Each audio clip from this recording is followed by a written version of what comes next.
بسم اللہ الرحمن الرحیم. السلام علیکم ورحمۃ اللہ وبرکاتہ. آسم مسلم چینل میں آپ سب کو ویلکم کرتے ہیں. جزاک اللہ خیرا کثیرا فار یور سپورٹ. تجوید القرآن سیریز کا ہم نے آغاز کیا تھا اور آج ہم انشاءاللہ ایک نئے ٹاپک پر بات کریں گے، مد کے قواعد.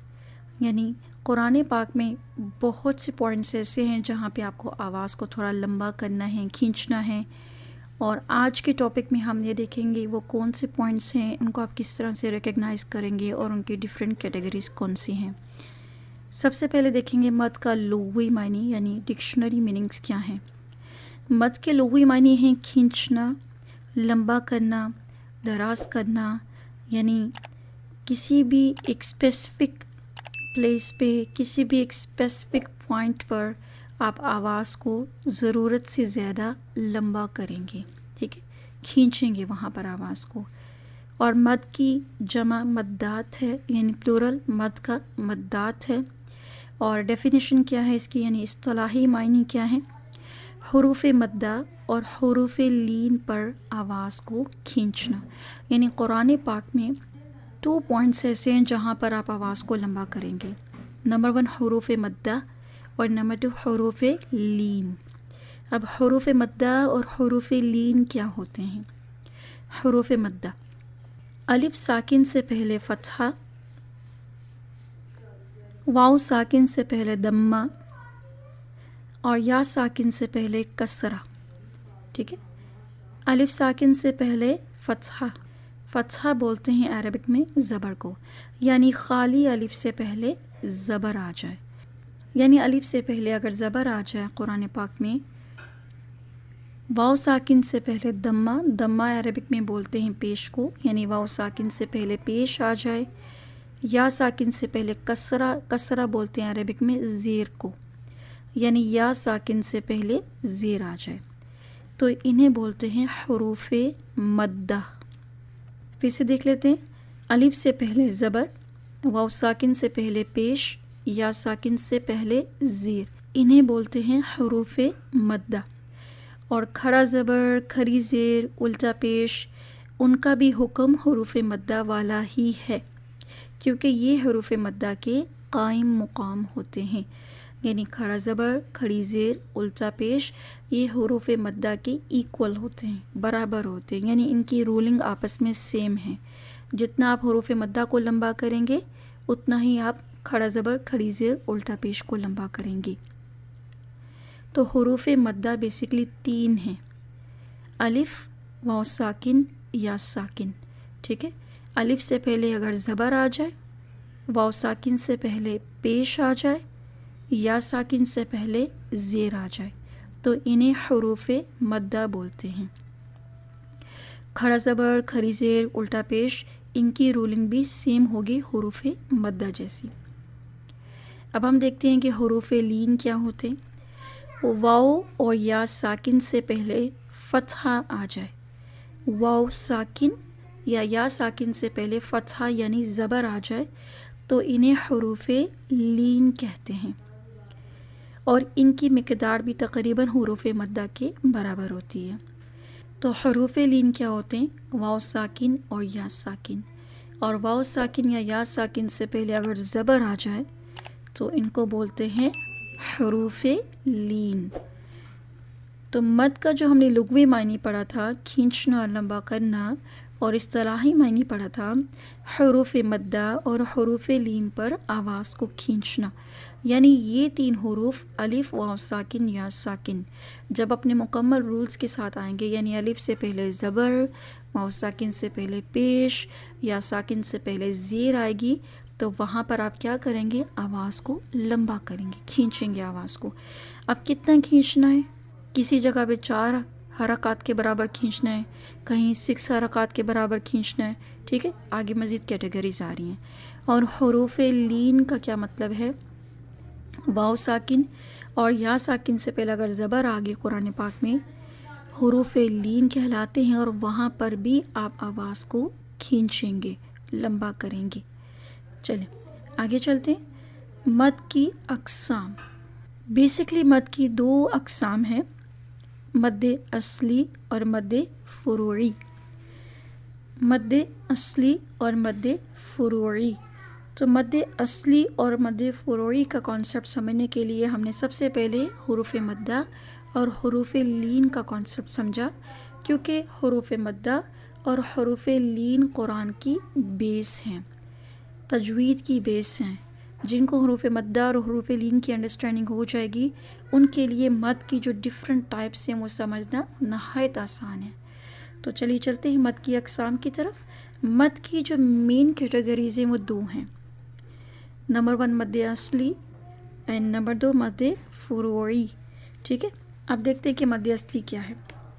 حروف مدہ کو ان کی ذاتی مقدار کے مطابق ایک الف کے برابر کھینچ کر پڑھنا اور وہ کسی سبب پر موقوف نہ ہو.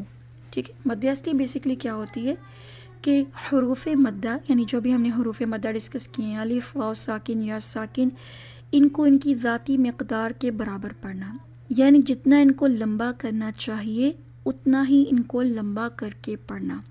اور مد اصلی کی مقدار کتنا لمبا کریں گے؟ ایک الف کے برابر، یعنی 2 حرکات. ٹھیک ہے، اب یہ حرکات کا کانسیپٹ کیا ہے دیکھیں، میں آپ کو اگزامپل دیتی ہوں. جیسے با زبر با، یہ ایک حرکت. با زبر الف با، یہ 2 حرکات.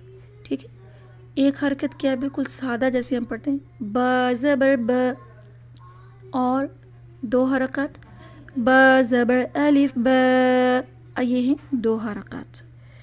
تو ایک حرکت اور 2 حرکت کا کانسیپٹ سمجھ لگا. 2 حرکات جو ہوتی ہیں ایک الف کے برابر کہلاتی ہیں، اور انگلش میں آپ کہہ سکتے ہیں جیسے 2 حرکات 2 کاؤنٹس، 3 حرکات 3 کاؤنٹس، 4 حرکات 4 کاؤنٹس. ٹھیک ہے، تو ابھی ہم بات کر رہے تھے مد اصلی کی. حروف مدہ کو اگر آپ ان کی اصل مقدار کے مطابق پڑھیں گے، اصل مقدار کیا ہے؟ ایک الف، یعنی 2 حرکات، یعنی 2 کاؤنٹس. اگر اتنا پڑھیں گے تو اس کو بولتے ہیں مد اصلی، اس کو بولتے ہیں مد اصلی. ٹھیک ہے، اور مد اصلی چونکہ حروف مدہ 3 ہیں تو 3 طرح سے مد اصلی قرآن پاک میں آتی ہے. ٹھیک ہے، نمبر 1 اگر الف سے پہلے زبر آ گئی، نمبر 2 واو ساکن سے پہلے پیش آ گئی، نمبر 3 یا ساکن سے پہلے زیر آ گئی. ٹھیک ہے، تو مد اصلی 3 طرح سے قرآن پاک میں آتی ہے، اور اہم بات یہ ہے کہ وہ کسی سبب پر موقوف نہ ہو. یعنی حروف مدہ کے لیے کوئی ایڈیشنلی کسی سبب کا ہونا ضروری نہیں ہے.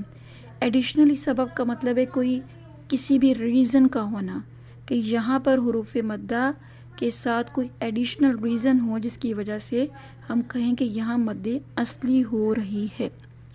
ٹھیک ہے، اس کا کانسیپٹ ذرا اچھا آپ کو بعد میں سمجھ لگے گا جب آپ مد فروعی کو سمجھیں گے.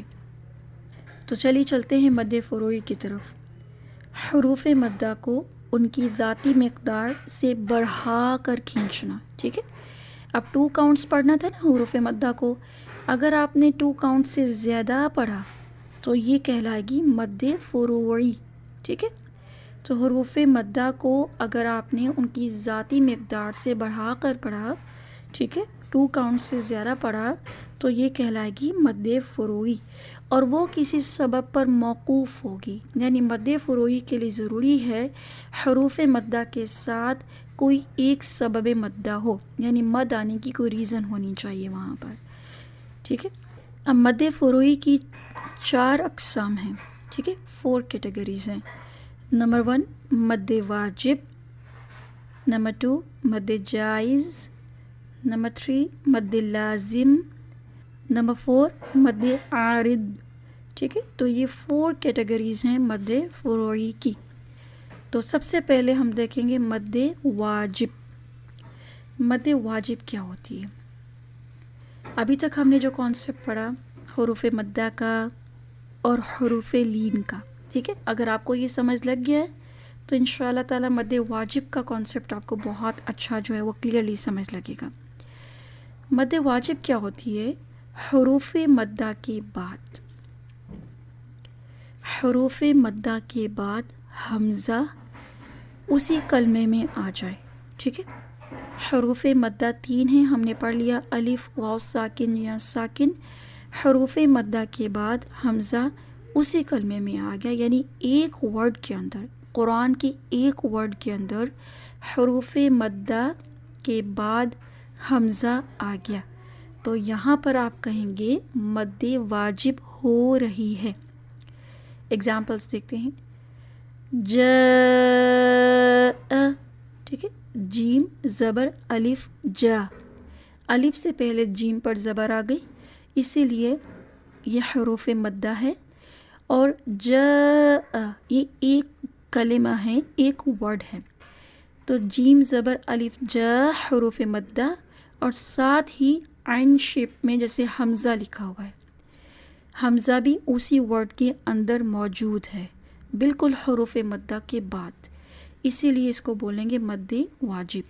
ہمارے جو پاکستانی رسم الخط کے قرآن ہے اس میں اکثر یہ مد ذرا بولڈنگ فارم میں اوپر اس کا مد کا نشان لگا ہوتا ہے، اور ہماری اپنی زبان میں اس کو بڑی مد بولتے ہیں. اور ہم نے پڑھا تھا کہ حروف مدہ 3 ہیں. جاء میں حروف مدہ الف ہے. اب ہم باقی اگزامپل واو ساکن اور یا ساکن کی بھی دیکھیں گے. سوءن، ٹھیک ہے، واو ساکن سے پہلے سین پہ پیش، اور ساتھ ہی حمزہ اسی ورڈ کے اندر.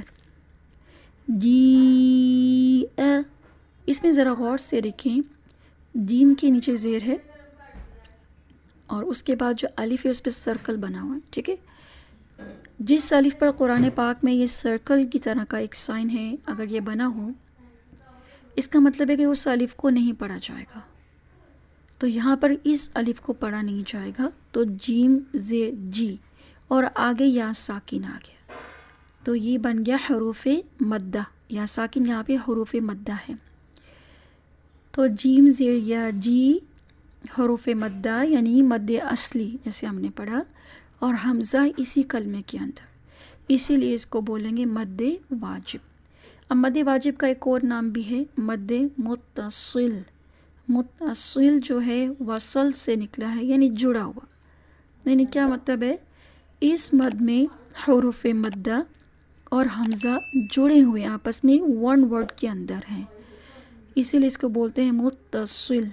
اور قرآن پاک میں ہمارے پاکستانی رسم الخط میں اکثر اس مد کے اوپر بولڈنگ فارمیٹ میں نشان لگا ہوگا، یعنی بولڈنگ سائن ہوتا ہے تاکہ بچے اس کو ریکگنائز کر سکیں. اب ہم چلتے ہیں سیکنڈ مد پہ، مد جائز.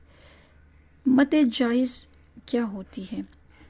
حروف مدہ کے بعد حمزہ دوسرے کلمے کے شروع میں آ جائے، ایک ورڈ کا اینڈ ہو رہا ہے حروف مدہ سے اور نیکسٹ ورڈ کا سٹارٹنگ لیٹر حمزہ ہو، تو اس کو بولتے ہیں مد جائز. Let's see the examples. ما اصاب، میم زبر الف ما، الف آ گیا اور اس سے پہلے زبر آ گئی، یہ حروف مدہ ہے یعنی مد اصلی. اور اس کے بعد اصابہ، الف زبر آ، اس کو حمزہ بولتے ہیں. اور ما اصابہ، یہ مد دونوں ورڈز کو ملانے سے ہوتی ہے، یعنی ما اور اصابہ دو الگ الگ الفاظ ہیں، دو الگ الگ کلمات ہیں، دو الگ الگ ورڈز ہیں، ان کو ملاتے ہوئے ہم اس مد کو کر رہے ہیں، اسی لیے اس کو بولتے ہیں مد جائز. اور ایک اس کا نام ہے مد منفصل. منفصل فصل سے ہے جدا جدا، یعنی دو الگ الفاظ کو ملانے سے چونکہ یہ مد ادا ہوتی ہے، اسی لیے اس کو مد منفصل کہتے ہیں. حروف مدہ 3 ہیں. ما الصابہ میں ہم نے دیکھا کہ الف حروف مدہ تھا. اب ہم واو ساکن کو دیکھتے ہیں. قالوا اتجعلوا، واو ساکن سے پہلے پیش اور نیکسٹ حمزہ، یعنی ون ورڈ. قالوا ایک ورڈ ہے، اتجعلوا دوسرا ورڈ ہے. قولو کا جو اینڈ ہو رہا ہے واو ساکن سے ہو رہا ہے، یعنی لام پیش واو لو حروف مدہ یعنی مد اصلی. اور اتجعلوا الف زبر آ یعنی حمزہ، ون ورڈ کا اینڈ ہو رہا ہے حروف مدہ پہ، سیکنڈ ورڈ سٹارٹ ہو رہا ہے حمزہ سے، تو اسی لیے یہاں پہ مد جائز یعنی مد منفصل ہو رہی ہے۔ نیکسٹ ایگزامپل دیکھتے ہیں، بِهِ ایمانکم، بِهِ میں دیکھیے کھڑی زیر آ گئی۔ اب ہم نے پڑھا تھا کہ حروف مدہ کس کے ایکول ہوتے ہیں؟ کھڑا زبر کھڑی زیر الٹا پیش کے۔ تو حروف مدہ کا جو رول ہے سیم ہوگا جیسے کھڑا زبر کھڑی زیر الٹا پیش کا رول ہوتا ہے۔ تو یہاں پر کھڑی زیر آ گئی، یوں سمجھے یا ساکن والا حروف مدہ آ گیا، اور بِهِ ایک ورڈ ہے، ایمانکم دوسرا ورڈ ہے۔ پہلے ورڈ کا اینڈ کھڑی زیر سے ہو رہا ہے اور دوسرے ورڈ کا سٹارٹ حمزہ سے ہو رہا ہے، تو یہاں پر مد ہوگی مد منفصل۔ اب ذرا ایک اور ایگزامپل دیکھتے ہیں الٹا پیش، کلمتہ القاها، کلمتہ الٹا پیش اینڈ دین نیکسٹ کلمہ الف زبر آ یعنی حمزہ سے سٹارٹ ہو رہا ہے، اسی لیے یہاں پہ مد جائز ہے، مد منفصل بھی اس کو کہتے ہیں۔ پاکستانی رسم الخط کے قرآن میں یہ اکثر مد پتلے سے فونٹ میں لکھی جاتی ہے، یعنی لائٹر فونٹس میں لکھی جاتی ہے تاکہ اس کو ڈفرینشیٹ کر سکیں بچے، اس کو پہچان سکیں۔ اب سوال یہ کہ ان دونوں مدوں پہ آواز کو کتنا لمبا کریں گے۔ ان دونوں مدوں کی مقدار توسط ہے، ٹھیک ہے، توسط بولتے ہیں 4 حرکات کو، 4 کاؤنٹس، یا یوں کہہ لیں 2 الف کے برابر ان کو لمبا کریں گے۔ 4 حرکات کے برابر آپ ان کو لمبا کریں گے، یا 2 الف کے برابر، ٹھیک ہے، یا 4 کاؤنٹس کے برابر آپ اس کو لمبا کریں گے۔ اب دیکھتے ہیں کہ ان دونوں مدات میں ڈفرنس کیا ہے۔ نمبر 1، سب سے پہلے آپ دیکھیے مد واجب حروف مدہ کا ہونا اس میں بھی ضروری ہے، اور مد جائز میں بھی حروف مدہ کا ہونا ضروری ہے۔ مد واجب میں کیا ہوگا کہ حروف مدہ کے بعد حمزہ اسی ورڈ میں ہوگا۔ مد جائز میں کیا ہوگا، حروف مدہ کے بعد حمزہ سیکنڈ ورڈ میں ہوگا۔ مد واجب میں کیا ہوگا کہ حمزہ جو ہے وہ عین شیپ کی طرح قرآن میں ہوگا، اور مد جائز میں حمزہ الف کی شکل میں ہوگا۔ مد واجب کو واجب اس لیے کہتے ہیں کہ یہ مد قرآن میں ادا کرنی ضروری ہے، آپ اس کو ڈراپ نہیں کر سکتے، اس کو چھوڑ نہیں سکتے، اس کو آپ سکپ نہیں کر سکتے۔ مد جائز کو آپ سکپ کر سکتے ہیں لیکن وہ اسپیسیفک کنڈیشنز میں چھوڑی جا سکتی ہے، جیسے کہ جو قرآن ہیں مساجد میں جب وہ تلاوت کرتے ہیں، اسپیشلی جب تراویح میں قرآن پڑھا جاتا ہے، تو تراویح میں ایک انٹینشن یہ ہوتی ہے کہ قرآن کو مکمل کرنا ہے، تو وہاں پر قراء کیا کرتے ہیں، وہاں پر وہ مد جائز یعنی جس کو چھوٹی مد بھی کہتے ہیں، جس کو مد منفصل بھی کہتے ہیں، وہ اس مد کو ڈراپ کرتے ہیں۔ لیکن وہ کس طرح سے کرتے ہیں؟ اگر ڈے 1 سورۃ الفاتحہ سے انہوں نے جب اپنا سٹارٹ کیا قرآن، تو الناس تک وہ اس مد کو ڈراپ کریں گے۔ ایسا نہیں کہ آج دل کیا اس رکوع میں پڑھ لیا مد کو اور نیکسٹ رکوع میں چھوڑ دیا، یہ بھی قرآن کی رسپیکٹ کے اگینسٹ ہے۔ تو مد جائز کا کانسیپٹ جو ہے، اس کو چھوڑنے کا کانسیپٹ کیا ہے، یہ تبھی چھوڑی جائے گی جب آپ بہت جلدی میں ہیں اور آپ کو لگتا ہے کہ ہم اس کو کور اپ نہیں کر سکیں گے، اس صورتحال میں آپ اس مد کو چھوڑ سکتے ہیں۔ لیکن حفاظ جو کہ لرن کریں قرآن کو، سیکھ رہے ہیں، اگر وہ اس مد کو چھوڑیں گے سیکھنے کے دوران تو بہت بڑے نقصان کا سامنا کر سکتے ہیں، کیونکہ جب وہ میمورائز کریں گے تو میمورائز کرتے ہوئے اگر وہ اس مد کو اگنور کریں گے تو ان کو کبھی بھی اس چیز کی پہچان نہیں ہوگی کہ اس آیت میں کتنی مدات تھیں۔ تو جب وہ اپنی حفظ کا لیسن کبھی بھی زندگی میں سنائیں گے یا کہیں بھی تلاوت کریں گے تو وہ ڈیفینیٹلی یہ مسٹیک ان کی پختہ ہو جائے گی اس مد کو چھوڑنے کی۔ اس لیے اسٹوڈنٹ آف قرآن کو یہ جائز نہیں کہ وہ یہ مد چھوڑیں۔ یہ مد جائز کیوں ہے؟ یہ اسی کے لیے جائز ہے اس مد کو چھوڑنا جہاں پر کوئی بہت سالڈ ریزن ہو تو یہ مد چھوڑی جائے گی، لیکن بہرحال کوشش کی جائے گی کہ قرآن پاک کے تمام رولز کے ساتھ قرآن کو پڑھا جائے۔ ادروائز اگر ہم ان مدات کو چھوڑتے ہیں تو ہم پیچھے پڑ چکے کہ لحن خفی ہوگی، اور اگر انٹینشنلی کی جائے تو لحن خفی حرام درجے کی مسٹیک کہلائی جاتی ہے، اگر انٹینشنلی یعنی جان بوجھ کے کی جائے، ٹھیک ہے۔ اور اسی طرح وہ اسٹوڈنٹس جو کہ لرن کر رہے ہیں قرآن پاک کو، یعنی نیا قرآن سیکھ رہے ہیں، تجوید سیکھ رہے ہیں، وہ بھی اس مد کو نہیں چھوڑیں گے۔ یہ مد صرف وہی لوگ چھوڑیں جو کہ بہت ایکسپرٹس ہیں اور ڈیفینیٹلی وہاں پر جب پہلے بھی میں نے ڈسکس کیا تھا تراویح میں ہر طرح کے لوگ موجود ہوتے ہیں، بزرگ بھی ہیں، ایج کے اعتبار سے ہر طرح کے لوگ ہوتے ہیں، تو اس میں اگر ہر طرح کی مد ادا کی جائے گی تو قرآن کی ریسائٹیشن میں ٹائم کافی لگ جاتا ہے، اور لوگ جو ہیں وہ قرآن سے کہیں مساجد سے کہیں فیڈ اپ نہ ہو جائیں، تو اسی لیے قرآن کو ذرا اس طرح سے پڑھا جاتا ہے کہ بہت مختصر بھی نہیں، بہت سلو بھی نہیں، بہت فاسٹ بھی نہیں، ایک درمیانہ سٹائل اپنایا جاتا ہے، جس کے بارے میں ہم نے ڈسکس کیا تھا بالحدر۔ جزاکم اللہ احسن خیر۔ ریمیننگ جو مدات کی ٹائپس ہیں، مد فروعی کی جو ریمیننگ ٹائپس ہیں، انشاءاللہ ہم نیکسٹ لیسن میں ڈسکس کریں گے۔ انشاءاللہ نیکسٹ لیسن میں ہم پریویس والی مدات کو بھی ریپیٹ کریں گے، اینڈ دین ہم نیکسٹ نیو کنٹینیو کریں گے۔ ویڈیوز اگر آپ کو اچھی لگ رہی ہوں، کائنڈلی اس کو میکسیمم لوگوں میں شیئر کریں تاکہ اور بھی لوگوں کو فائدہ ہو سکے، اور آپ کا ایک سنگل کلک آپ کے لیے صدقہ جاریہ بن سکتا ہے۔ جزاکم اللہ احسن خیر۔